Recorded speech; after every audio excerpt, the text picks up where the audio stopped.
Yo, what's going on, Internet? The Black Hokage here, aka TBH. And to be honest, I'd like to welcome you guys back to the Gaming Illuminati podcast. We are the Enlightened Gamers. This is episode 93, and this is the place to be. Now, before we get into the show, allow me to introduce you to my co-host, the first of which is a bit under the weather, but he still had time to, he still made it to the show, man. You know, say what up to the people, Ethos. Yo, what up? I apologize if I'm a little low or I don't talk a lot. I know you guys expect at least 10 minutes out of me, but we'll see if I can give you 5. All right, there you go. That was a good 15 seconds. And my second co-host, he wasn't late today, so that's an improvement. Say what up to the people, UTX, JG, the Don. Hell yeah, we're all on time, so no more slandering about people not being on time. Let's get to it. We don't have a guest for today, but if you do want to appear on the next episode, be sure to back us at patreon.com/GI-updates. You can also take the show on the go. This podcast is available on Spotify, iTunes, SoundCloud, and all of the major podcast outlets. Be sure to download the GI app. It's available on iOS and Android. It's free. Just search Illuminaughty on your respective app store. Keep in mind, we spell Illuminaughty with the word naughty as in naughty or nice. Now, before we get into the news, let's get into Hold on. All right, continue. All right. I know what you did, yes. Now, before we get into the news, let's get into the freebies for the month of December. On the PlayStation, you guys get Titanfall 2 and Super Monster Cross Racing for free. Shout out to Titanfall 2. I'm about to download that on my PS4 just to have it. Know you might want to rock with it. And then on the Xbox, you guys get Insane Robots, Jurassic World, Toy Story 3, and Castlevania Mate of Fear. Oh, my bad. Mirror of Fate. I can't read. Whatever. Those Xbox games suck. And the only free game I could find on PC was you can get Rayman Legends for free on the Epic Game Store right now, which is actually a really good platformer if you need something to play. And with the freebies out of the way, let's get into the conversations.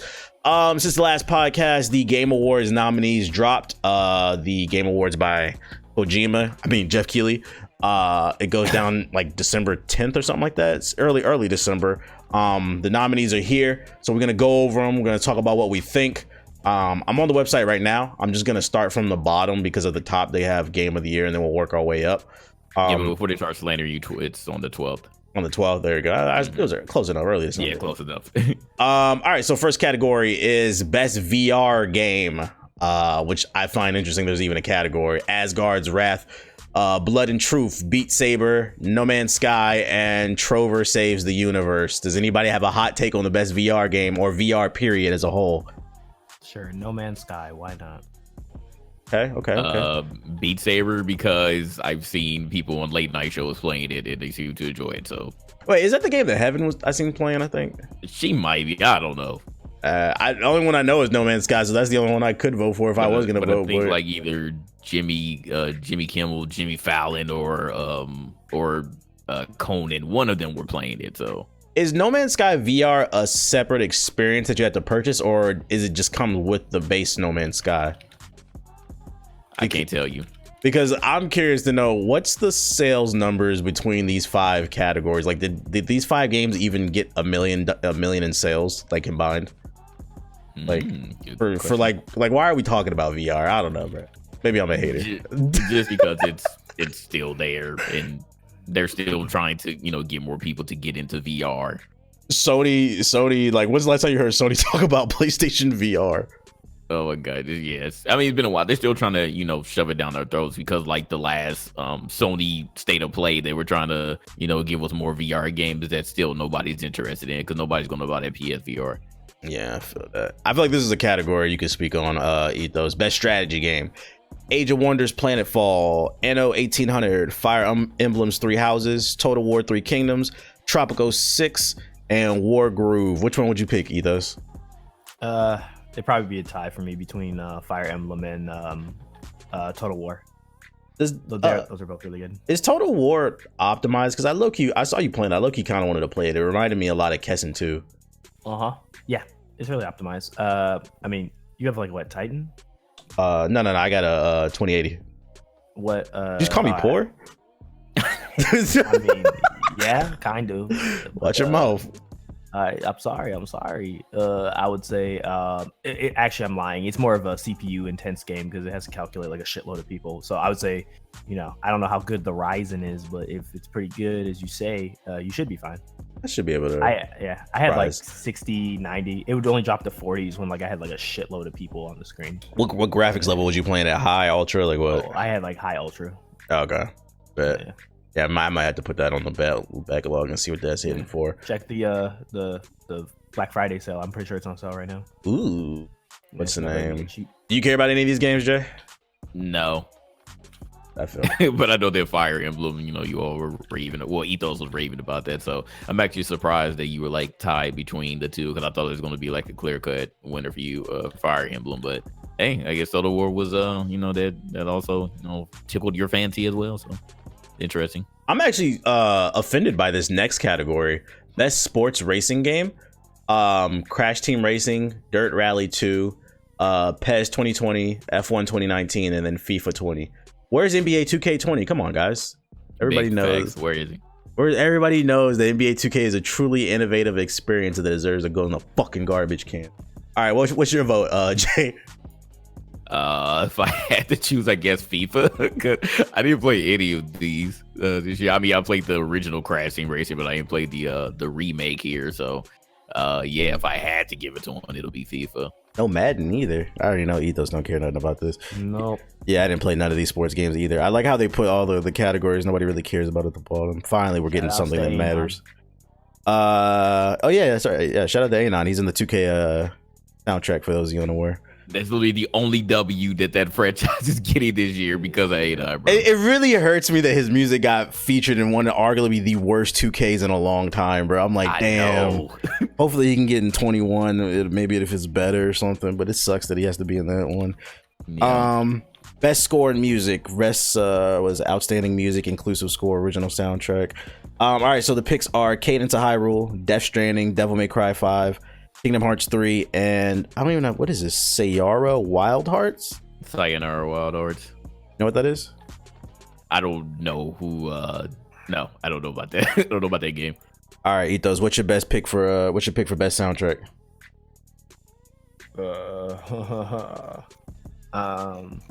I don't know. I'm trying to think of any of these that had anything memorable. I'm not gonna lie. It's been hard after Nier. It's hard to find a soundtrack that good. Come back to me. Yeah, I none of these really stand out to me. Like I don't remember a really good soundtrack from this year. Can y'all remember a game outside of this category? I mean, outside these picks. I mean, DMC's was pretty good. I won't lie. I don't even remember DMC's. That was that one with I really. pull your devil trigger. You know that one? You about to say a gamer word? No. Pull the devil trigger. You know. Ah, okay. What Kingdom Hearts isn't doing anything for you, Jay?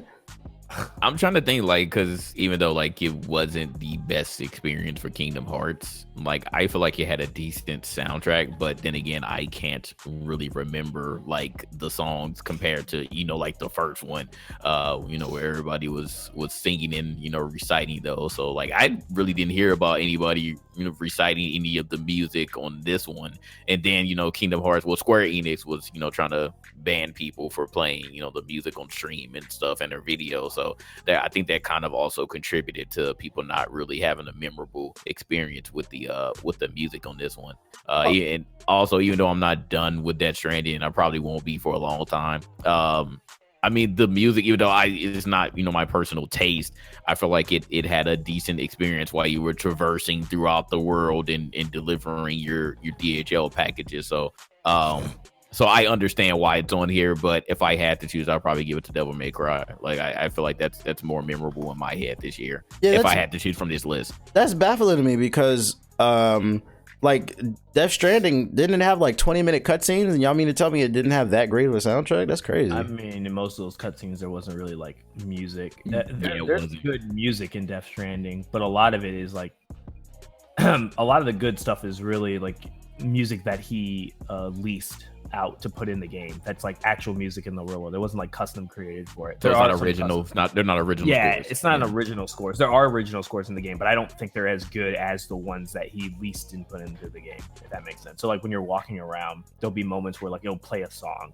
just try to make you feel something. I mean, I think it's stupid, but you know, those songs are pretty good. But a lot of the like actual original soundtrack that's in the game, at least as far as I've gotten. Nothing's really like, you know, hit me or been like, damn, this song's really good. I mean, it's nice. It sounds different, but it's not like something that like I can remember. Right, I can't recall any of the songs right now. So, got you. I would have to go Devil May Cry just because that's the only game I beat on this list. Whatever. Finally, we're getting to the good categories. Role-playing games. Disco Elysium, Final Fantasy 14, Kingdom Hearts 3, Monster Hunter World, Iceborne, and The Outer Worlds. I'm just gonna go ahead and say The Outer Worlds. I mean, this isn't even close for me. What about you, Ethos? Yeah, I'm gonna say that too. I want to get this Disco Elysium game because I've heard nothing but good things about this game. What is that about? I'm looking at it right now on Steam. It's apparently a open world role-playing game where you're a detective with a unique skill system at your disposal in a whole city block to carve your path across, interrogate unforgettable characters, crack murders, or take bribes, become a hero or an absolute disaster of a human being. That sounds pretty cool. So, I don't know. I'll probably check it out. Let's see, it's on sale. Not that much of a sale. But I've seen a couple of reviews and people said this game is really, really good. So I wouldn't be mad though if Monster Hunter World Iceborne won too, because I know people really love that game. I played it a little bit, but my personal pick would be The Outer Worlds. What about you, Jay? I've only played one of these games on this list, and that would be Kingdom Hearts 3. So I'm definitely not choosing that. I got a feeling The Outer Worlds will win. You didn't play Outer Worlds? No, because I never played any of the Fallout games, so I'm not into. Too busy playing detective fucking Yakuza. Bro, that game should have been on this list somewhere, but it's not. Is it an action game? It's not American, that's why. I mean, not role playing. I'm not talking about that category. I'm just talking about period. No, because he's right. That should fall under role playing. That little detective game, right? That was a role playing. No, it's more action. Okay. It's not role playing. No. Let's see. Best voice actor, best performance. You know what's funny about this situation? I was talking about this on stream. This chick Ashley Birch, she played, was it Parvati in The Outer Worlds? And I was like, who the fuck is that? What character is that? And they were like, you killed her. I was like, oh.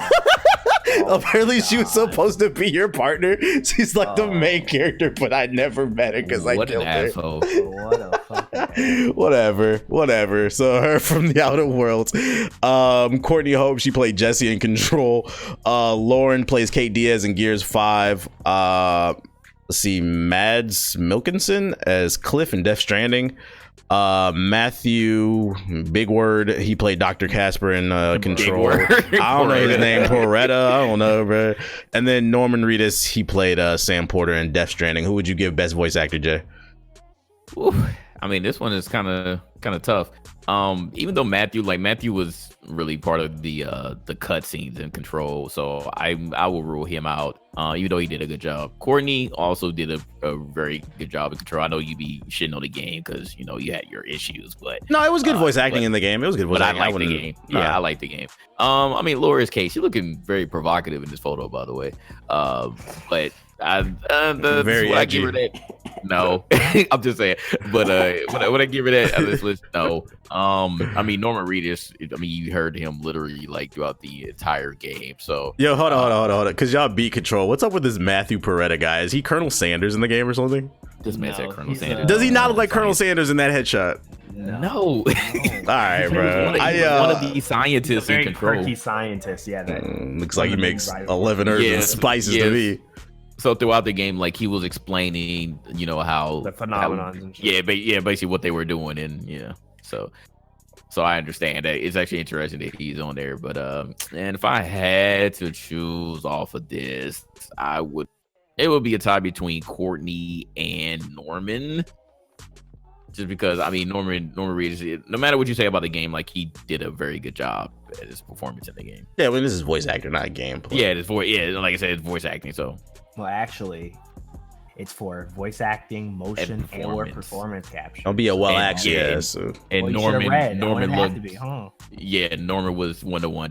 That was him, bro. Like, so what this category says to me is what I've been talking about, like the last podcast. I think like we're about to see a transition in game where we're going to see more and more of the voice actors' faces in the game, because it's not best voice actor, it's best performance. It's their facial expressions and the voice, basically the person as a whole. Like we're getting away from voice acting and it's just straight acting in gaming now. I mean, a majority of games, it's not even like recently, like a majority of games have performance capture. Like I think for the past 5 years. Last of Us had performance capture. Like I forgot how old Last of Us is, but Last of Us had performance capture. A lot of older games have had performance capture. I don't know the year it started, but that technology has been used for a very long time. It's just it might be difficult to know that because like they might change the character might not look like the person who's acting it. So like sometimes what happens is this is a little dev nerd shit. Sometimes they'll pick somebody to voice the character, but they'll have somebody else completely act them. So it'll be somebody else who'll be like physically moving them and acting them, which they'll performance capture, and the voice actor will just voice if they choose not to be physical. But other people, I think everybody on this list, I know definitely Normus, I know Mads, I've seen videos. I don't know if Laura, I'm pretty sure Laura was in Halo. She did all the performance capture for that too. Ashley probably did too. So I think everybody on this list actually performance captured and voice acted all their characters. So hey, little. This is a kind of a tough list, but I feel like at they this all point did a it comes good down to job. preference. Yeah, it's all preference. They all did a great job. None of them I don't feel did a subpar. I'm gonna go with Laura. I like Kate. Whatever, you got it. Best ongoing game, basically best live service game. Apex Legends, Destiny 2, Final Fantasy 14, Fortnite, and Rainbow Six Siege. I want Apex to win, but I wouldn't be mad if Rainbow won. What about y'all? Apex, you already know. Facts. Why the fuck is Fortnite here? Like, that shit out. Let's see. Best narrative, basically best story in the game. A Plague's Tale, Innocent, Control, Death Stranding, Disco Elysium, and then The Outer Worlds. I'm going with The Outer Worlds. What the fuck? Controls is fake deep. Death Stranding is fake deep. You didn't even beat it. I don't need to beat it. I'm still gonna slander it. Disco, maybe the game should work. Disco Elysium, I don't even know what that is. And A Plague's Tale is just a game about a life of somebody who lives in the Bronx. Fucking lives amongst rats. What about you? Look at this guy. AG. For me, I would probably choose Control. What? It was a lot of stuff in that game, bro. It was a lot of stuff in that game. Again, you had to play it. It was a ton of shit, man. The storytelling and all the extra stuff that you see throughout the. Did it have a satirical take on capitalism? Come on, bro. Stop that. Come on, bro. Outer Worlds, man. Show some respect. But again, I can't choose it because I haven't played it. I would be surprised if it won, but for me, I would personally choose Control. I feel that. What about you, Ethos? I'd probably say it's tied between Control, maybe Outer Worlds. Death Stranding has an interesting premise, but I don't think it's really told very well. So maybe your third eye just isn't open. Maybe you need to train with TN. I mean, as a guy that likes a bunch of fake deep games, it felt very fake to me. So. Best multiplayer game. That as he will. Best multiplayer game: Apex Legends, Borderlands 3, Modern Warfare, Tetris Battle Royale, and then The Division 2. I forgot about this game, The Division 2, bruh. It's crazy. I didn't even play Tetris 99. I'll put that over The Division. But I'm going with Apex Legends for multiplayer. What about y'all? Absolutely, Apex. Apex forever. Borderlands 3. The only thing, and I need to bring it already. Literally, the only thing that Modern Warfare has over Apex is the fact that it has crossplay. Big facts. Once Apex is crossplay, it's over. Borderlands 3, I know it does say co-op here, but I don't really consider that multiplayer. Co-op and multiplayer to me are separate, but they're adding it here just for the. No, I get what they're going with. It is multiplayer. I think what you're trying to say is like. Maybe they should have made a category like best PvP game and then best PvE, like best co-op. Yeah. But technically, it is multiplayer. I get what they're going for. But no, Apex for me all the way. Got you. Siggy would probably pick Tetris 99. Did any of y'all play that game? Nah. I have it on my Switch too. I just never played it. That's one of those games. I'm gonna play it eventually. Best mobile game: Call of Duty Mobile, Grindstone, Sayonara, Sky Children in the Light, What the Golf. Only one I played is Call of Duty Mobile, and as much as I hate Modern Warfare, Call of Duty Mobile is a really good game. I agree. Call of Duty Mobile, baby. I don't know wonder why you know about Sayonara Wild Hearts because it's mobile. Yeah. So yeah, I would probably get a Call of Duty as well. But best indie game: Bomba Is You, Disco Elysium, Katana Zero, Outer Wilds and Untitled Goose Game. You know, I saw this Outer Wilds and I was like, did they spell this wrong? The Outer Worlds? Like, apparently this is a different game with the mess out of me. It's a different game with a similar art style and like a similar looking world. I don't know what that is. I heard Katana Zero's fire. I have not played it, and then this Goose Game is supposedly out. Supposedly I would love this game, but I haven't played it. I don't know any of these games. You're an asshole. That's basically a Goose Game. You just run around as an asshole Goose. Yeah, just barking at people and shit. You steal their shit and wagging at them. Fuck with them. Yeah. That sounds like fun. Yeah. I can't speak on this because I don't know anything. My vote goes to Katana Zero. Played that game. Yeah. Man, fire. So shout out to Devolver Digital. I really enjoyed that game. What is Katana Zero? So Katana Zero, it's basically like it's like a one-shot type of game. So it's kind of like what was it, Miami something? I forgot. Hotline Miami, but it's with the samurai. So like you just run through like mess stuff up. So it's kind of like the same concept as My Friend Pedro, but again it's one shot. So you got to be strategic with what you do. But it's fun just slicing people up. It was a very fun game. I feel that. And it's 2D, so it's side scrolling. So the next category, games for impact. Games with thought-provoking and pro-social meaning or message. All right, so I got a hot take on this one. I'm gonna take the lead on this one. Yeah, this is the SJW category. Yo, Jeff Keighley, shut the fuck up, my nigga. Like, what is this shit, bro? This liberal fucking, this is the shit I be talking about. Like when people be talking about like crazy conservatives, they be saying we need to get rid of them. Yo, crazy liberals are fucking annoying too, bro. You're all annoying, bro. And this is the shit I listen, who plays games for social meaning, bro? What is this shit? Hey, Life is Strange was really good, okay? It's a good game, but did you play it for fucking social meaning? No. Not really, but I mean it had it. So but the first part, thought provoking, yes, it can be thought provoking because there's real political things in there. Mainly dealing with people that aren't from here. Yeah, Mexicans basically. But pro-social, it's definitely Mexicans. Wait, what? In there, bro. No, because that's what they were. They're Mexican about. Okay. They're Mexican. They're trying to go down to Mexico to escape, and I only played the first one. I didn't play the second one. Yeah, and there's the wall, and there's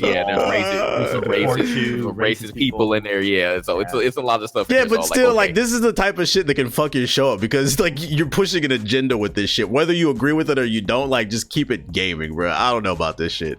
This pro-social meeting shit. I hate to tell you, but like a lot of games are political. So I mean, honestly, I feel like it's just the listing of the games they showed here doesn't portray that point. But I feel like a majority of the games, like Death Stranding, is a very political game. Like I'm surprised Death Stranding isn't here because Death Stranding is Make America Great Again. Yeah, the game. Death Stranding is literally Make America Great Again and connecting bridges with each other. Why didn't they put that on there? It's in every other category. I don't know. I'm assuming. You tell me.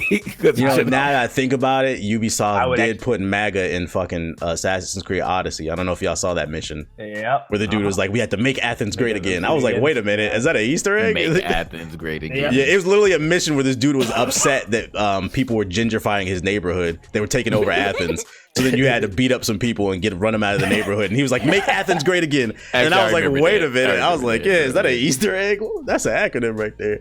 I don't know, bro. I don't know how I feel this pro-social meeting shit, but whatever. I never played any of these other games, nor have I heard about them. So I'm giving mine a Life is Strange too. That game is fire. I feel that. We're still not done yet. We actually get the last part this month. Yeah, I'll give it the Life is Strange too because that's the only one I played semi. I gotta get back to playing it. You gotta stop the wall. Best game direction awarded for outstanding creative design and innovation in game direction, and best most innovative game basically. Why is Resident Evil 2 the remake on here? Because it's a good game. You fucking ass. All right, let me read it back. I don't know how many times I have to say awarded for outstanding creative vision and innovation in game design. Yes, I agree. It has a great creative vision as a remake of its original design. And innovation. It is an innovative title. Resident Evil 2 the remake? Yes. All right, bro. Hold on, did you play it? I don't need to play. It's a remake. Shut up. I played Resident Evil 2. Shut up. It's Resident Evil 2 the fucking HD, dog. You didn't even play, bro. It would be different. It was a remaster. It's a remake. They changed it. It's not the same as the original. So they did something innovative in this, is what you're telling me. In my opinion, yes. It is probably one of the best innovative horror games currently out. It's one of the best horror games currently out. I'm not debating whether or not it's good. the performance capture, the graphics are probably one of the best. The design overall of the level design that's been modified, but some of it's still. You said graphics and level. Which part of that is innovative? Graphics can be innovative. It's improved, but innovative. No. Yes. It has some of the best performance capture I've ever seen. It has some of the best character models I've ever seen in a game. It's really good. I'm gonna be an adult here. You didn't even play it. We'll agree to disagree. Even play it. I'm not gonna argue with you about a nigga who don't play his game. All right, so if that's the case, then Ratchet and Clank, the remake that came out a couple years ago, that's my most innovative game. How about that? Sure, that's your opinion. Oh my goodness. With this? What the fuck? We'll agree to disagree. What other ones they got? Control, Death Stranding, Sekiro, and then the Outer Wilds. What was the most creative and innovative to you, JG? I would like to choose Control, but my biased nature would love to choose Sekiro. Yeah. I feel like even though it followed the traditional format from a From Software game, it still innovated with the new system there. Instead of you having to the posture just dodge all the way, the actual and the aggressive playstyle. Yeah, I would give it to Sekiro as well. So I do think that the entire vision for that game, and the actual game direction was innovative in my opinion. So that's what I would choose. Control's not even in the conversation to me because I played enough. It's Quantum Break 2. It's Quantum Break 2. No, it's not. You haven't even played it. How are you making it? I don't want to hear it. Play the game. Oh, you know what? No, I give it a pass. I take that back. I take it back. It has some of the greatest creative vision. From a story point, it's creative. From a gameplay, I guess I was saying. It's a unique game. Like, it's a very unique game with a very unique world, with a very unique world building, with very unique characters, with very unique plot. Like, it's a very weird game, and I think it deserves to be game. I'm not gonna play Death Stranding. I'm not gonna play Death Stranding. I will give credit to that, but it is innovative. I give it. It is innovative. It is innovative. You became a Uber Eats driver. Became an Uber Eats driver, so I give it the very good NyQuil simulator. But I got to give it to Sekiro though, just because. I mean, keep it a buck. Like, I mean, Star Wars straight up ripped off the little posture system, Sekiro. So I mean, like, that says enough to me right there. So I would have to give it to Sekiro in terms of game direction. I don't know enough about Outer Wilds. Let's see, fresh indie game. Recognizing, this is basically Rookie of the Year studio. This is presented by Subway, so this is the most pedo-friendly game here. Let's see here. Oh god. A Rookie of the Year. They made Disco Elysium, the studio behind For Grizz, the studio behind My Friend Pedro. I'm just gonna give it to them. I mean. The Untitled Goose Game, and then what is this? For Slay the Spire, and then the Outer Worlds. What's Rookie of the Year to y'all studio? Pedro, Dead Toast. I gotta get to Pedro. I really love that game. Facts. Best fighting game: Dead or Alive 6. Come on, Junk Force. We don't need a jump. We don't have to make a jump. Junk Force, Mortal Kombat 11, Samurai Showdown, and then Smash Bros. Ultimate. Jump Force? What you mean? That's a 6-month game. Yeah, 6 months. We're going on a year now. Come on, guys. I heard Nomad's still playing it to this day. those four buttons in the combos, the one-hit combos and shit. I gotta. Damn. I guess I go with Smash Bros. I wouldn't be mad if Mortal Kombat won. Though. Shut up, nigga. I go Mortal Kombat. Nobody's going with ass and titties? Dead or Alive? Yeah, Dead or Alive. I got Dead or Alive. Baby. I was gonna say, I thought you loved that series. I did. I love it because I beat your ass in it every time. Didn't y'all play Samurai? She's gonna allow this podcast. All right, bro. You've never beaten me in a fighting game. Yes, I think you're confusing me. You're confusing me with Nomad, bro. No, you're confusing me. I never drowned in the pools. I beat you Dead or Alive 5. I remember that distinctly. I feel like Samurai Zero. Like I wanted to play that, but I never got around to playing. Samurai Zero's not even out. I mean Samurai. My bad. Samurai Showdown. Samurai Zero. That's a different game. My bad. That game's never coming out. So this section is called Family Game, but this is basically best Nintendo game of the year. Luigi's Mansion 3, Ring Fit Adventure, Super Mario Maker 2, Smash Ultimate, and Yoshi's Crafted World. The only one I played was Smash, but I feel like if I played Luigi's Mansion 3, my vote would go there, but because I didn't play it, I don't want to vote for it. That's on the backlog. People tell me Luigi's really good. Yeah, that shit is supposed to be fire, supposedly. I don't think I'll ever get it to whenever Smash Bros. JD made that Ring Fit Adventure look pretty fun. I watched one of his videos. Yeah, everybody who said they got it, they said it's really good. A little workout in. I forgot Yoshi had a game this year. I don't know how I feel about him riding. Whatever. Let's see. Best esports team. Who cares? Don't care. Skip it. Best Team esports Liquid. player. Who cares? Booga. Best esports host. Little dude. Who cares? Golden Boy. Esports game of the year. Don't care. Yeah, okay. I'm gonna give it to Fortnite just because even though I don't like the game anymore, they actually did a very good job with that with their tournaments throughout the year. They made a 16-year-old into a multimillionaire. So hey, yeah, the fact that they end up taking over the I forgot the place where they played tennis at in New York. Where the fuck that shit is? I can't believe we're giving something to dope. Fortnite. Let's get out of here. Best esports event. Who fucking cares? Evo. Best esports coach. Get out of here. Oh, best content creator. All right, so this is Don't a very, care. very mayonnaise lineup here. Courage, Dr. Lupo, Ewok, GF Rev. I've never And Shroud. I Who the actually fuck is haven't heard that? of him. Yeah, I don't know who. I this just heard of is. this I don't know what Ewok it girl like last week because she went to Mixer, I and don't know none of this. whatever, bro. I just know Shroud. I'm just gonna go with If Shroud. I had, Probably got if I paid the had to most. choose, I'll give it to Lupo just because he does a lot of charitable stuff too. So I feel like, yeah, like as far as this year, I think he's probably done the most. So I'll give him that because he has made a positive impact Dr. Lupo for on the the kid. industry. I would like to know what's the stipulation. Like, how do they pick who? Are they just going off who's most popular, or does the content actually matter? Because content's in. It says who has made an important and positive impact in the industry. Also, content doesn't matter then.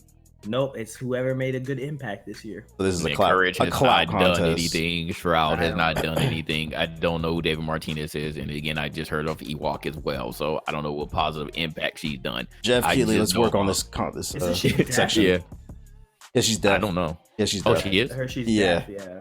That's the only reason I heard of her, because like a couple weeks ago she announced she was going to Mixer, and then like she did this thing where like she painted the wall, and then she didn't say anything, and it was like the Mixer logo or whatever, and they were like, oh, she's deaf. Apparently she's a pretty decent size on Twitch. You know, the only thing worse than having zero time for holiday shopping and zero ideas for gifts is having zero money to buy those gifts. But Zebit is fixing all those problems with their amazing online marketplace and products available with zero interest, zero fees, and zero cost to join. With Zebit, simply choose a product you love and only pay a small portion of the price at checkout. The rest you pay over time with 0% interest. So check this out. I'm moving into a new place and I need a new TV. And I found this 65-inch LG TV that's in 4K on the Zebit marketplace. And if you pay $180, it will ship ASAP. But if you can't afford that, that's cool. You can do $60.33 and then it'll ship after 2 more weekly payments. After it ships, then it's 12 payments over 6 months until you pay off the whole thing. And for last minute holiday shopping, there's no better option. When it's too late to ship something, Zebit gives you instant access to gift certificates from dozens of your favorite brands and stores like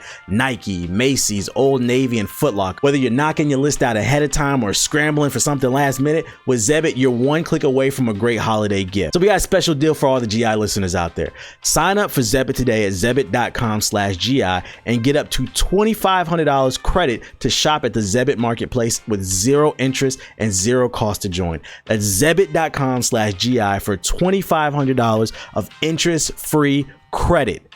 That's zebit.com/GI. What's going on, y'all? UTXJG the Don, 1/3 of the Game Illuminati podcast. And I'm back again. It's that time of the year, folks. Time to share smiles and good times with your friends and family. And of course, exchange gifts, because I know everyone loves gifts.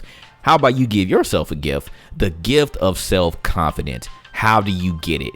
Oh, I'm glad you asked. By having straighter, brighter teeth with the help of Candid. Candid's aligners can help straighten your teeth faster and cheaper than traditional wire braces. Treatment takes just 6 months on average, and it costs 65% less.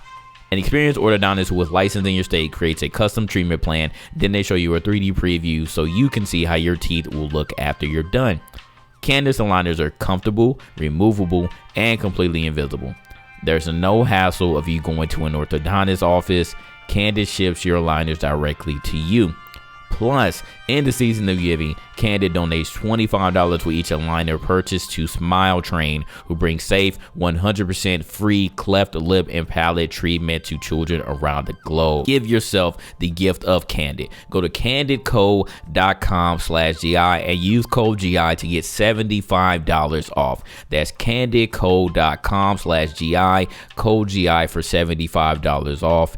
candidco.com/GI, code GI. But yeah, pretty mayonnaise lineup. Let's see. Community support. Recognizing a game for outstanding community support, transparency, and responsiveness. Apex, Destiny 2, Final Fantasy 14, Fortnite, and Tom Clancy's Rainbow Six Siege. Who got the best support? I'm gonna give it to Destiny because they got free of Activision. So.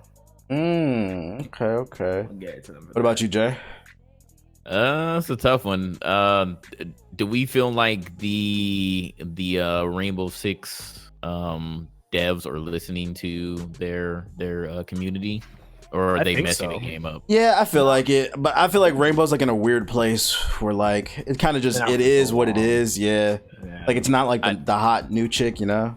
Yeah, it's a consistent chick. I know that Epic she's consistent. Yeah. Epic has not been listening to her community. This shouldn't even be on the list with the fucking mechs last season. Get Fortnite the fuck out of here. I gotta give it to Apex just because I feel like they really do listen to the community and feedback. Like we ask for certain modes, they implement it, they test it out. There's certain features that aren't working. You post it on the Reddit, they listen to the feedback. But I wouldn't be upset if Destiny 2 won. Like I hear what Ethos is saying too. They do listen to their community. Yeah, I would say we're Respawn with Apex. Between season 1 and season 2 has been night and day for me, at least. So the only person I know who plays Final Fantasy 14 is Data Dave. That's the Data. Best audio design, recognizing the best in-game audio, and so basically sound effects. Modern Warfare, Control, Death Stranding, Gears 5, Resident Evil 2, and Sekiro. I feel like this one's really hard because you're comparing apples to oranges. Like some of these games are like fictional takes, and then some of them are more realistic, because as much as Call of Duty did crash my fucking computer, but that game does have really good sound design. Like I can give it that. I'd give it to Call of Duty. But then like Gears of War has really good sound design too, but the thing is it's not realistic. So it's like, it's kind of hard to compare, I feel like. I pick Call of Duty. The level of upgrade from the sound design point was really good. I think it sounds really, really good. Mm-hmm. So I would personally give it to Call Control has some really good audio too. In my opinion, yeah. I don't know. Yeah, this one is tough. I guess I would choose Control on this one, but they all deserve it. They all did it. Yeah, I don't know. I wouldn't be mad if any of these won. This is a hard one to pick. Best art direction for outstanding creative or technical achievement in artistic design. Control, Death Stranding, Grizz, Sayonara, Sekiro, and Link's Awakening, the remake. I give it to Control, even though I don't like that game. It does have good art direction. I would also give it to Control. Yeah, I'd probably say it's between Control or Death Stranding. I will give Death Stranding that. It is a very impressive technical achievement. Okay. Best action adventure game: Borderlands 3, Control, Death Stranding, Resident Evil 2, Link's Awakening, and Sekiro Shadows Die Twice. Sekiro. Not even close. Let's see. Best action game: Apex Legends, Astro Chain, Modern Warfare, Devil May Cry 5, Gears 5, Metro Exodus. This is one of the toughest ones. This is a really good one right here. Just straight action. Yeah, straight action. This one's rough. I got a rep for the underdog. I'm gonna give it to Astro Chain. I knew you were gonna say it. I knew it. I got to. I probably would be right there with you if I played it. It's on the backlog. Yeah, I haven't played it yet. For me, I would probably choose DMC. Okay. What about didn't you play Metro Exodus? What'd you think of that game? It was really good. I thought JG played it too. Yeah, did you play it, Jay? No. I only played the demo at was it? That's right. Yeah. Right. I gave the game to you, Ethos, remember? Oh, right. Oh, thanks, JG. Yeah.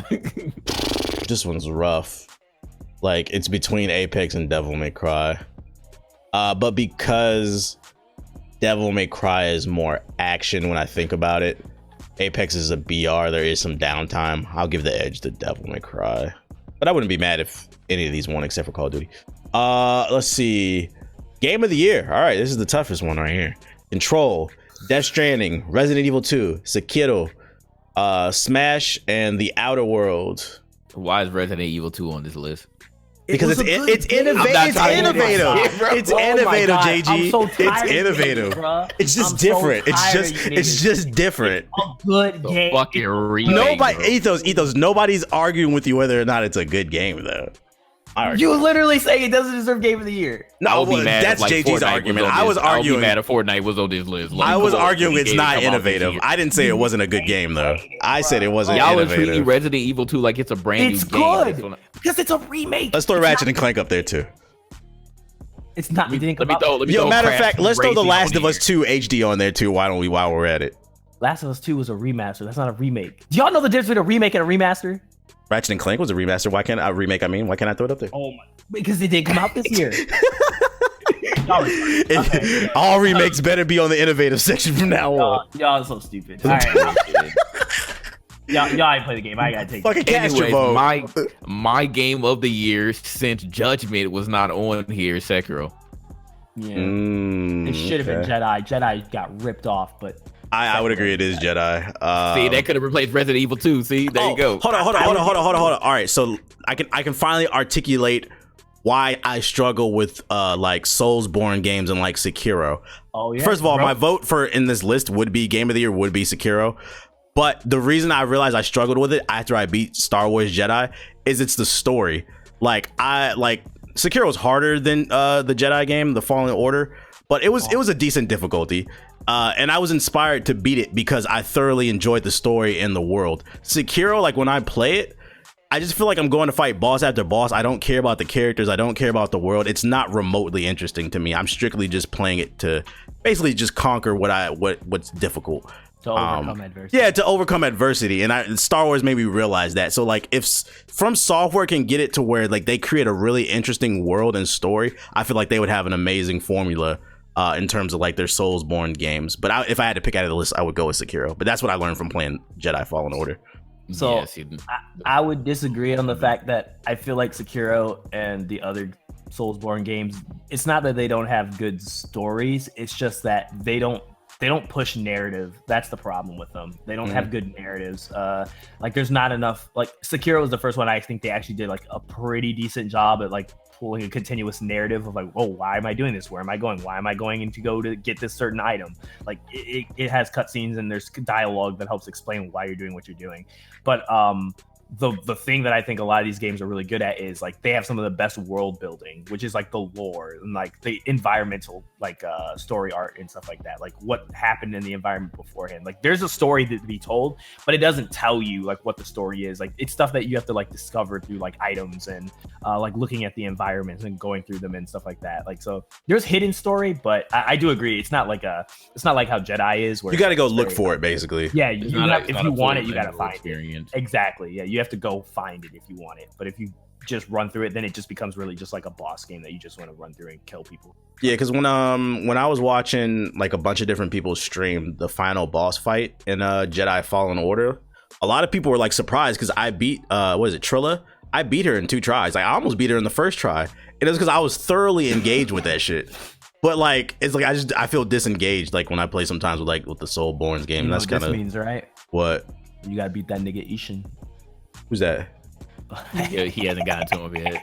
I beat the ape and then I got past I got past the booty acid part with the mini boss, and now I ran into the ape again. I was like, oh my god, I turned the game off. I was like, I'm not in the mood. Yeah, I'm not in the mood for that shit. I was like, we'll come. I'm not rage quitting. I'm just taking my time playing Sekiro. Like we're gonna come back to it. That point almost had me go over the edge. Like when the second one shows up, I almost started crying. Did you see that edit that Reezy made on Twitter when I found out I played the ape again? The Frieza edit. That shit was great. Just like, oh, I hate you. Yeah, I'm pretty sure I didn't check my clips, but I'm almost positive. Like, I was at that point where I was about to uninstall because I was like, I couldn't like in my mind, I couldn't justify fighting 2 of the same type at the same time. Well, that's what made me turn the game shit. off, because I got to the ape and I was like, all right, the pattern was in the first phase. The pattern was similar, but it was a little bit different. And I downloaded and I beat him pretty easily. And then the second ape came in, I was like, all right, bro, I'm taking a break. We'll come.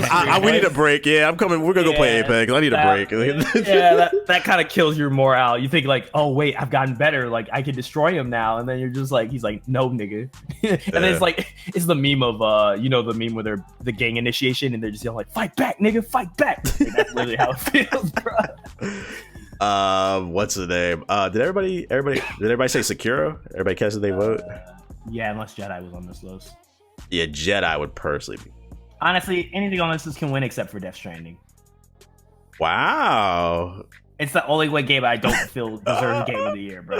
It's the only one. But this is crazy because this is exactly what we were saying. Like, we knew this even before, even before halfway throughout the year. We were like, "Yep, the next Game Awards." When we found out when Death Stranding was coming out, we knew Death Stranding on these categories, and literally, like, and I don't know if y'all saw my tweet. When they were the actual Twitter was the official Twitter for this for the Game Awards were like, how many awards will Death Stranding win? And 0 wasn't an option. It was 1 to 2, and then it went up from there. And I was like, yeah, this is biased as fuck. I was like, so Death Stranding, that means that Death Stranding is going to probably sweep this year. Yeah, shit's fucking crazy. That's the theories going around, man. That's the theories going around to get an award, bro. What are you doing, Jeff, bro? First it was Mountain doing Doritos. Now it's Kojima's cock. CAWK. Hawk. So I don't know. Hopefully Sekiro wins out of this list, but I wouldn't be mad if anything won besides it. Trolls not allowed to win. I don't care what y'all say. Wow. But everything else is cool. That's Stranding. All right, well, that's the Game Awards. December 12th is going down. I'm sure the conversation will be interesting when that's over. We'll come back and talk about it a little bit. Moving on to the news section of the podcast, the Google Stadia launched since the last podcast. So it's had a pretty rocky launch. The beta was pretty interesting. Everybody loved the beta. That one game, Assassin's Creed Odyssey. I know a few people on my timeline on Twitter that had it. They managed to test it and they said it ran great. It was doing its thing. But the full launch came out, and I said this. There's a difference between doing a beta test and releasing it out to the wild to millions of people and stuff like that. And I've seen nothing positive about the Google Stadia. There's hardly any games. This should be stuttering. Apparently, it's been melting people's Chromecast because you shouldn't be streaming 4K 60 FPS from a thumbstick, basically. And then JG's right before the podcast said something about they're creating gender neutral controllers. I don't know what the fuck that's about. But how you feeling about Google Stadia and its launch, Ethos? Yarn. What? That's it? That's it. What about you, Jay? It's not good, bro. Not good. And then with this thing, with technical issues, though, Google, they said that it's not an issue with the Stadia service. They're just saying that it was an issue, period, with the majority of people who want to play for more than 3 or 4 hours at a time. Wow, that's great customer service. It's not us, it's you, head ass. Yeah, because you're playing for too long, or you're watching something for too long. What did I think was gonna happen, bro? It's a fucking gaming console. People want to play it, especially because it's brand new and it's a launch. I don't know if you guys saw the video from Agent, the 2K YouTuber. He got the Google Stadia and he streamed NBA 2K20 and he did a video about it. I'm not gonna lie, it was honestly fucking pathetic, Google. It was literally nobody running around in the park. He couldn't find nobody. He said he was recording for like 3 hours and he ran into one person the entire time. One? Yeah, and then he was like, yo, this is the least laggiest version of 2K20. And I'm sitting there watching it and like, I would hope it is. There's nobody else in the park but you. I would hope it's not fucking lagging. But yeah, he only ran into one person in a 3-hour session. He got one game in and then that was it. He was just like, that shit it's a no-go. I'm like, because apparently I didn't know this. I thought that maybe it was gonna be like crossplay between like Google Stadia and PC or something like that, or Xbox or PlayStation. But apparently, like, at least for 2K, I can't speak on all games. For 2K, the servers run strictly off Google Stadia, so you only play with other people who have Google Stadia. And if nobody has it, you can't find any games to play. And that's what I was saying for any multiplayer game when this came out. I was like, how are you going to get people to like move over? That will be the only way for you to basically sustain anything with any multiplayer type of game is if you had crossplay. So right now they're shooting themselves in the foot because not enough people are crowding these servers. Now, it may be the least laggiest version because Google has amazing servers, but and people aren't moving over to play these games that they've had already on whatever platform that they're already using. What's going to entice them to move over? People don't even know what the fuck it is, because I was reading the comment section on that Asian video, and like the entire comment section is, what the fuck is Google Stadia? So you're saying that Google, one of the biggest companies in the world, has not marketed Google Stadia correctly? I would argue the marketing's been horrible. They came out with that little press conference, and let's be real here. We're aware of that stuff because we're in tune. It's our job to keep up with this thing. But the average person, they might see a news article here and there on Twitter, but they're not watching no fucking press conference from Google about a streaming console. So you have to be, I mean, think about it. Remember all the joke about the soccer moms who couldn't tell the difference between the Wii and the Wii U? Mm-hmm. Like, you have to have good marketing for the average consumer, because the average consumer works a 9 to 5 and they come home and they're tired. They don't have time to be on their phone and be on the computer reading all the news. They listen to podcasts like this to get enlightened. But if they don't listen to podcasts, you might not know what the Google stuff. You got to do commercials. You got to do something. I know they put one commercial out like a day before, and that shit was fucking horrible. I was like, this is supposed to be for like a gaming console. This edgy bullshit. Yeah, the marketing has been terrible for the Stadia, I would argue. What is this gender neutral controller you were talking about, JG? All right, so Google is trying to be progressive and appeal to everyone, and I didn't know this. Apparently, we're all toxic masculine assholes because of the controller colors or whatever peripherals that we have chosen. Google has said that other controller colors have not appealed to everyone. It's color specific. Yeah, it's color specific. It's not. How does that make it gender neutral though? Because I was thinking like maybe it was specific, like a controller made for both man and women's hands, but then I would argue all controllers are but I'm lost. No, it's literally just a colorway, a color scheme that Google is trying to promote as a gender neutral controller. And it's the official colorway is supposed to be like an egg color. So it's like a green egg. And I don't understand. How is that not gender neutral? Don't women lay eggs like the women animals? Like I said, I don't know. I don't understand why. I mean, human females, they have eggs. So how is that gender neutral? Are you saying that I can't, like, if I want a P controller that or a P controller doesn't appeal to me? Or all right, so let me tell you guys about the birds and the bees, right? Women. So when the sperm touches the woman's egg, deadass though, Google Stadia, y'all lucky that this shit is a streaming service, because I will fucking uninstall y'all. Whatever. Yeah, so this is what they're doing, and yeah, since I have black peripherals and I have a black controller, I'm being toxic, and I'm being super masculine, because women and other people who are gender neutral, they don't feel included. Man, fuck Google Stadia. What's the name? Did you guys know I uninstalled Sea of Thieves? Oh my god! Did it on stream last night. I forgot to mention that to you earlier in the stream. I'm pretty proud of that. Not gonna lie. What number is this? I don't know, but let me tell you something, yo. Anybody who's got Xbox Game Pass or considering buying Sea of Thieves, it's honestly shameful to see what's happened to Rare. It's literally one of the worst fucking games I've ever played. That game is fucking stupid. It is awful. The game is literally like 100% water, and there's like little itty bitty islands. It would be maybe cool if like there were some big islands with a lot of exploration, like Assassin's Creed or like Sekiro or something like that. Like, it's these little itty bitty islands that you can run from the beginning of the island to the other side in like seconds. There might be like a plank of wood or a snake on there or some shit. There's nothing to do in the game, bro. I was literally baffled at what I played. And shame on you, Phil Spencer. Shame on you. Stop investing in this shit. Fucking disband Rare, because from what I'm hearing, it's not even the same Rare that made Banjo-Kazooie and Diddy Kong Racing and fucking Jet Force Gemini and Donkey Kong 64. Like, they have a tenure of just amazing games. What the fuck is this shit, bro? It's offensive. I wasted an hour of my life and I want it back. Thank you.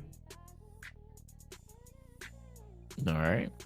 You got that off your chest? I got that off my Good chest. now? You feel better? Yeah, I was dead ass yawning playing that shit. I almost fell asleep on stream. I was like, this is.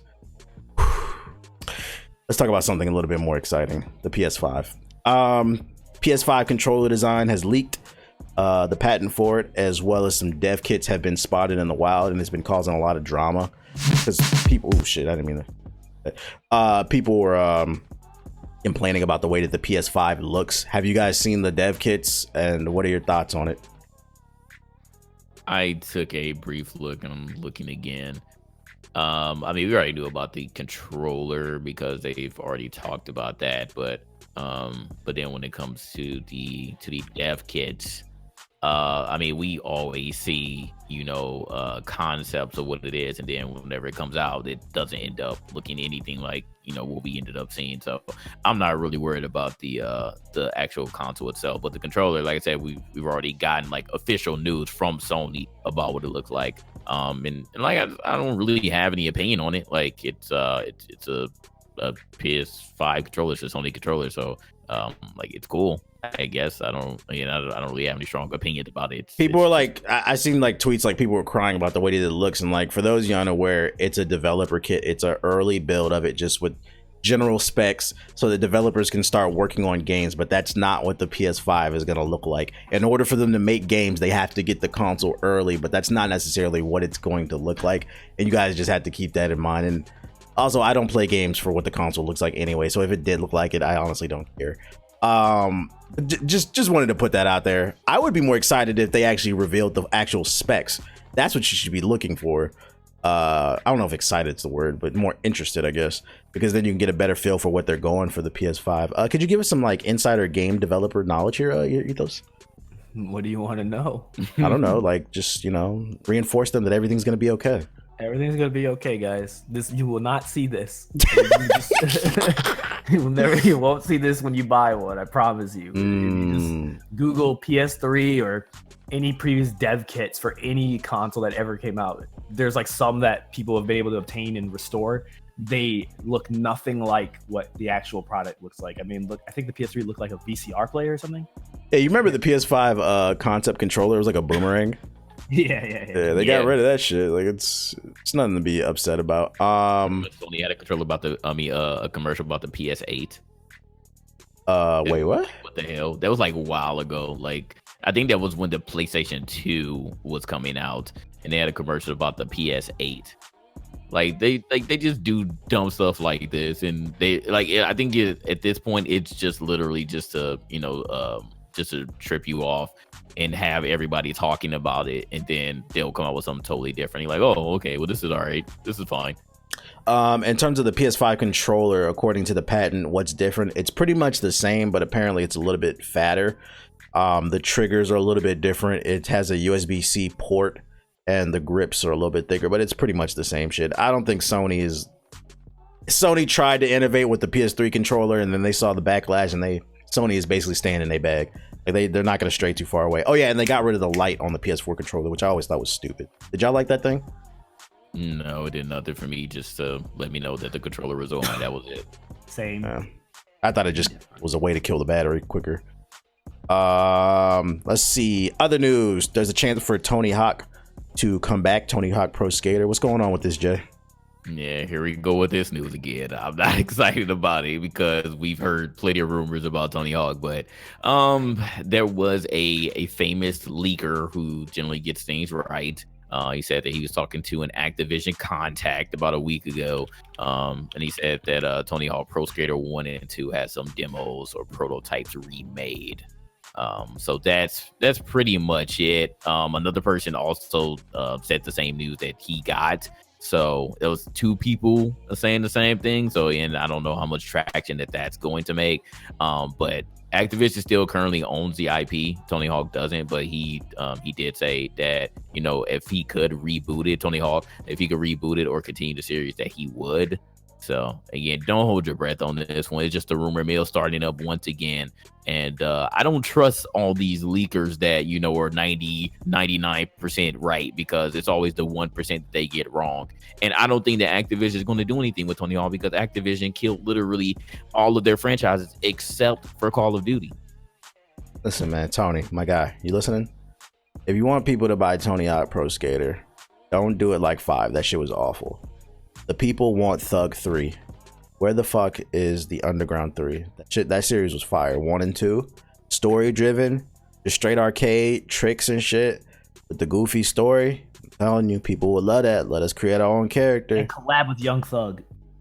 What does that have to do with anything? I feel like it would sell a shit ton, bro. I guess he could be one of the Have Young unlockable Thug skaters. Lil Wayne, have Young Thug be on the cover. Young Thug in a cheetah print dress on a skateboard. That's what you want. Yep. True. Probably sell a shit ton, bro. Watch. There you go. Get Young Thugger on there, because everything's Lee. Love when it's hot. Half-Life VR. Do we care about this? It looks cool. It's VR, man. But it's VR, so I'm not getting a VR device to play this shit.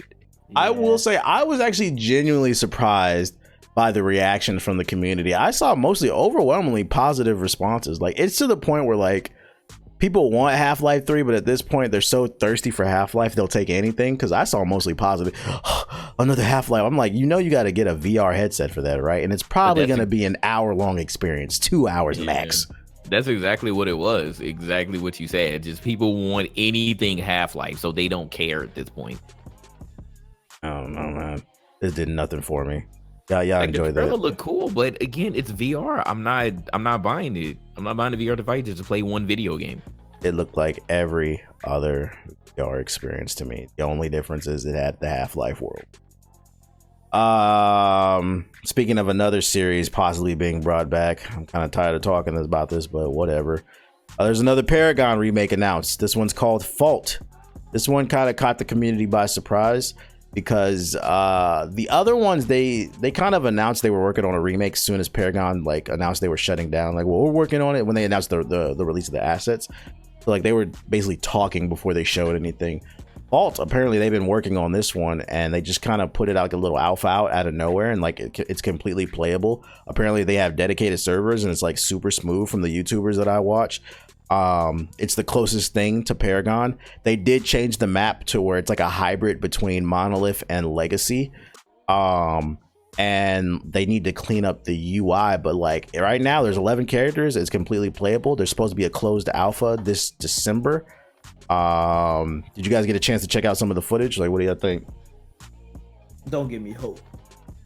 Yeah, I'm looking at it right now, and again, this does nothing for me, bro. Like, we've seen how many, at least like 5 different studios that are trying to work on one, and none of them have gained any ground. I would love for one of them to catch steam and go from alpha to beta, but has it happened yet? No. So again, this is just another one that's probably going to, it has steam right now, and then a few months later, we're not going to hear anything else about it. I'm actually surprised that like half of these Paragon dudes are still making content. Like, it just seems like anything that is somewhat in alpha that's a Paragon remake, they're just hopping on it and just telling us about it, and then they'll have no more content once it goes to the shithole. Yeah, that's kind of why I wanted to put this like on the notes. Like, y'all gotta stop doing this shit, bro. Like, yeah, we all love Paragon. It would be nice for it to come back, but until there's something you could truly show and improve, I will never attach my name to any of these projects. It's like, stop it.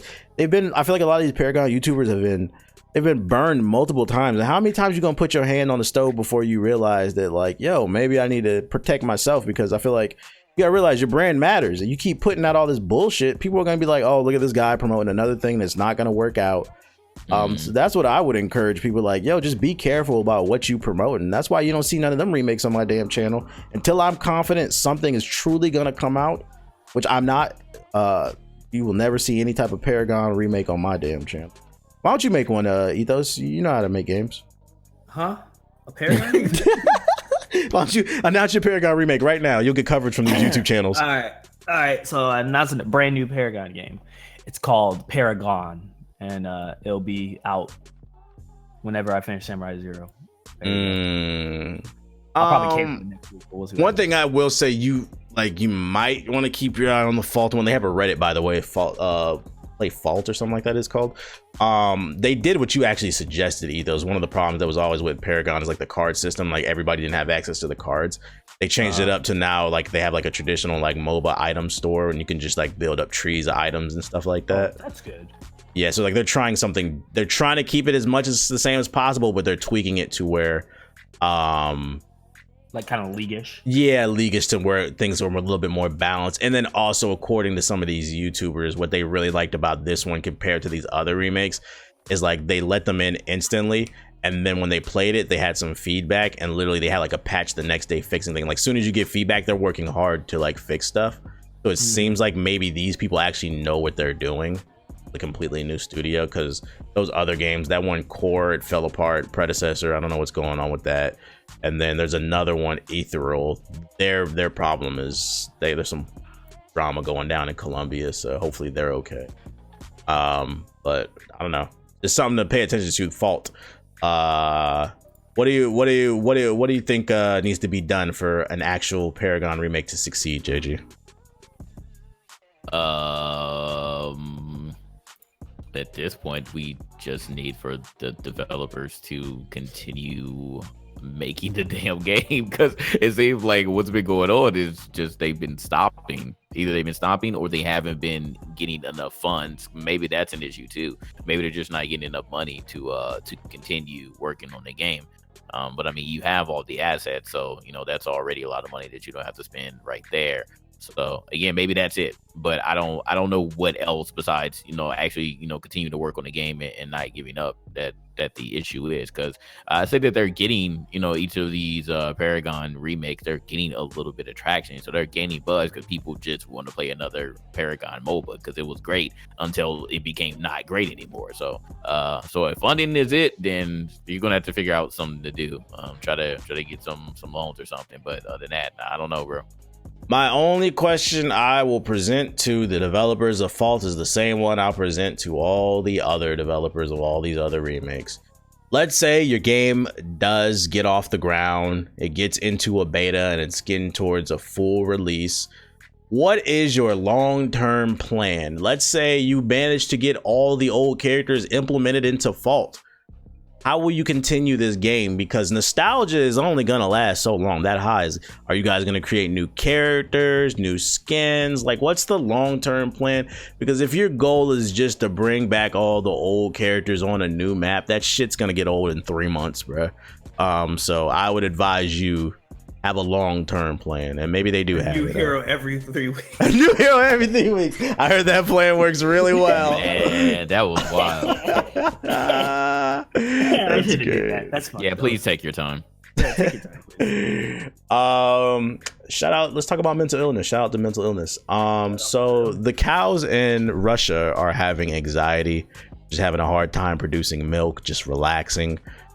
So the solution was Russian farmers created they ordered like special VR headsets that are made for cow heads because they have bigger heads than humans, and they put these VR headsets on the cows and they show them relaxing things like long walks on the beach and beautiful grasslands, and it helps reduce the anxiety of the cows so that they can be more functioning cows in society. How do we feel about this, Ethos?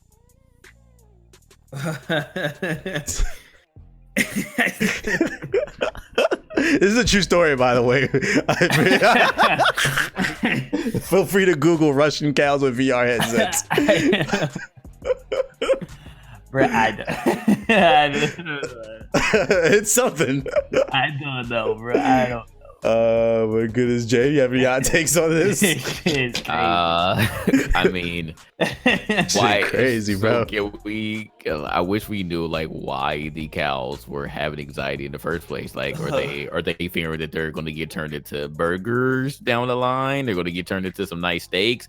I know it's going to make the meat more tender. Yeah, like what I mean, because this article said that they're not getting killed. They're producing milk, and they're because that's what these are for. But like, are you all like, are you all like showing them the other side, or the cow homies getting killed, and they're like worried if they're going to be next? I don't know. Because they got Like they can't. They're like, damn, where'd Jim just go, bro? Like, damn, Jim died, man. He went to the slaughterhouse. And you like, oh shit, am I next? And then, like, I don't know. I don't know what's going on, man. You but think they're gonna make a whole new classification of meat, like, because it's gonna be like tender or more tender because they were having VR sets on or some shit? Yeah, like this. They're gonna have a label on here. Or some shit. Like, this cow has not had that much anxiety. It's like our cows have no antibiotics. We don't use or not antibiotics. We don't use steroids on our cows, and we also give them VR headsets. Instead of USDA approved. You know what would be wild? Anxiety approved. If they put like cow porn on there, like other cows fucking each other for the cow to watch on the VR headset, like that's for the milk. That's for the milk. That shit would be crazy, bro. He's like, Yeah, this is really relaxing. Bro, this is wild, man. Animals have anxiety now too. What is this world coming to, man? This podcast gives me anxiety. I get scared every time. Like, I hope I don't sleep through this podcast. Then I find it even funnier because it said that the vegan community was still mad. Fuck them. They still gave them back. Fuck them, They bro. said, don't put the VR headsets on the cows. We're mad at that too. All right, forget you trying to, obviously kill them because we're vegans. We don't eat meat, but no, you can't do the VR headsets either. Man, shout out mental illness, bro. Shout out mental illness. Get crazy out here in these streets. That's just a funny little story I wanted to share. It's a true story. Feel free to Google it if you don't believe us. Maybe they'll bring VR headsets to all the animals in the zoo, because some of them animals in the zoo, all the animals in the zoo, like, they got fucking anxiety. Besides the monkeys. Monkeys are always assholes. This is a story I think I'm gonna let Jay take the floor on because he's our residential football expert. Before we top streamer Ninja had a hot take the other day. I'll put on my ninja voice. He says on Twitter, I'll never understand how college and NFL football teams allow kickers that just miss kicks. I feel like there has to be pools of kickers in the USA that won't miss simple kicks, or snappers that won't miss the snaps. I don't know, man. Seems so silly. Would love your opinion on this little shit. He added that, by the way. So little shit. And then somebody, Ducky the Gamer replied. He said, I'll never understand how a pro Fortnite player just misses shots. I feel like there has to be pools of players who can just click on their heads and hit every shot with 100% accuracy. Just seems so silly. So clearly he's being sarcastic. The Ninja replies and says, this is the shittiest reply ever. Fortnite requires movement, editing, building, rotating, and hitting shots. There are not positions in Fortnite. A kicker's job is literally to kick. Horrible analogy. Kind of embarrassing, you little shit. How you feel about this as a football fan, Jay? What's this doing for you? all right, so before I go in on him, because this is absolutely hilarious, and I find Ninja saying anything about any sport to just be the funniest thing ever. I will give him this. There have been in the last like 5 or 6 years, if you aren't aware, the NFL ended up bringing back where the ball is placed. So after you score a touchdown, they brought back where the ball is placed, where you kick your extra point. So when that happened, there have been a really, really big number of kickers just missing easy ass kicks, because the extra point is probably one of the easiest points that you can score. So I will give them that. Like it's been a lot of kickers that have just been really, really bad. But in their defense, there's a lot of elements that could make a kicker just miss. The snapper is really bad if they don't place the ball correctly. Yes, a kicker can miss. If the weather conditions are bad, yes. I was about to say, I don't even play football, and I could easily say the weather would fuck up your kick. Yeah, if the wind is just going crazy, the rain, the snow, the rain, snow. So there are a lot of elements. I mean, the kicker can be in his own head. So I will give the kicker in the college and NFL, I'll give all of them the benefit of the doubt. But on the other hand, I'll actually have to agree with Ninja, because like I said before, like sometimes kicker just miss some easy ass stuff. Like they're in a dome, there's no weather elements, there's no rain, there's nothing that in our minds as fans watching the game that a kicker can miss. Like, how did you miss that easy ass kick? But I'm gonna say this, Ninja, like You stupid. Bring your ass out there, bro. If you go out there and kick some kicks, like, because you got kicked off the Masked Singer and you were just rapping the damn song. So apparently that's not easy either. So yeah, you go out there and you kick for Ethos's team for the Lions, bro, and see if you can. I would also argue you ain't go hitting up there, bro. Oh. I would also argue it's not easy because there's a physical aspect to it that's not in Fortnite. Let's talk about that. Yes, they are a kicker, but you need strong legs to do that, and you need to work out to do that. I'm sorry, you don't need to work out to do Fortnite. Don't you got to worry about wind shit too? Well, that falls under weather. Yeah, weather and shit. I feel like it's just not that. And then also, bad. like, some people just have bad days, bad games. That's like saying, like, exactly what the dude said in the tweet. Like, how you don't hit every shot. Like, sometimes it just happens. Shit happens, bro. Yeah. Yeah, like, we Adam just have a Vinatieri's- robot every time. Then. Just say, Yeah. just say, why, like, dude had a bad game. That's all you have to say. But the whole, how does he miss a fucking kick? Shit happens, man. He's just, I just feel like he just said that out of a place of anger because he's a Lions fan, and yeah, it's rough. It's been rough for Lions fans. That's like 10 years. That's like me saying, how do you go from like cussing out little kids and trolling and being totally toxic and fucking H1Z1 and then acting like you're some type of family friendly Bryn in Fortnite? Shit happens, bro. I mean, money, but yeah, shit happens. Little shit. So yeah, I mean, at this point, Ninja, he can't say anything. You know how this goes. Like, he's super big, so it doesn't matter what he says. He's going to get shit on. But again, I can understand the other side, but it's still funny as hell. Like, no matter who said this, but because it's him, it makes it 10 times funnier. And then he really tried to compare it to Fortnite, and he did not understand that the dude was being sarcastic. Yeah. I think that's what made it even funny. He was like, "Yeah, this is the shittiest analogy." You can get off the fucking computer, bro. Fortnite requires movement, nigga. You were clicking buttons on the keyboard and the mouse. Shut up. Yeah, man. Well, I tell you, gamers, am I right? Well, that's all I got on my show notes. Do you guys have anything else you want to add to the show before we wrap this one up? Nah, it's just funny. That's all I gotta say. This is the second time JG been going off, bro. Hey, I wasn't. Last time he was attacking. Who did you attack last time? FaZe FaZe. Jarvis. Yeah, Jarvis. Yeah. Now you're attacking another Fortnite streamer. Hey, whatever, bro. Clip that too, man. I need to go viral. Let me start some beef real quick. Okay. Yeah, All clip right. that shit. All right, Ethos, you little shit. You got the floor. What's your closing statement for Game of Illuminati All right, you episode little 93? shits. Thanks for watching, you little shits. I love each and every one of you. I want to set the record straight from now on. I'm no longer a Lions fan. I'm now a Ravens fan. So I got to do some research. So I know what's going on over there. But from what I've seen, it's been pretty good. So, I mean, I'm headed for better pastures. Lions, y'all have disappointed me for the last time. I've been a fan since all my life, and I can't do it no more. I forgot how old I am, but it's 20-something down the drain. So, yeah, fuck the Lions. Let's go Ravens. Okay. You're 25 or 26, by the way. It's sad I know your age. Thank you. And you don't. I'm old, bro. I can't remember this shit no more. When's your birthday? Oh, Lord. I'm not gonna say that under the divulge that on the live stream. Okay. Yeah, I only remember because him and I don't know if I told you this story, JG. Anon and Ethos were visibly upset when we were in Miami, and like there was this cute little waitress. It was like a Hooters spot or whatever, and you don't remember this story? Okay. So yeah, the waitress pulls up, and she was like, she started guessing everybody's age. She's like, I'm gonna guess. We like guess our age, and then she said Ethos is 25, and he's like, you're right. And then she says Anon. Anon's like, how old do you think I am? She's like 25. She was right. Then she gets to me, and she said, I said, how old do you think I am? And she's like, 21. I was like, nah. At the time, I was 28. I was like, nah, I'm 28. And she's like, what the fuck? Both of them niggas was visibly mad. That's the only reason I remember your age. We weren't mad over that shit. What are you talking about, bro? Well, you were visibly like, it was like, whatever. Like, why you think he looked younger? I think we were confused. Wash your face, nigga. That's the point. What the fuck? I wash my face, nigga. You got me confused with your subs. True.